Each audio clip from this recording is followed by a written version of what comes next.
আসসালামু আলাইকুম। একটা শুটকি দিয়ে চাপা দিয়ে ভর্তা বানাবো।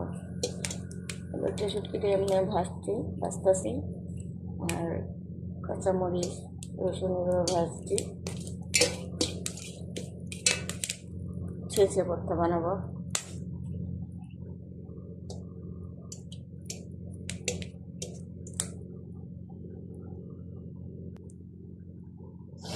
এখানে আম টক বানাচ্ছি।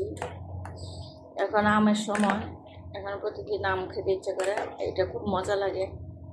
ডালের দেওয়া থেকে এভাবে আম আচার চাটনি বানালে ভালো।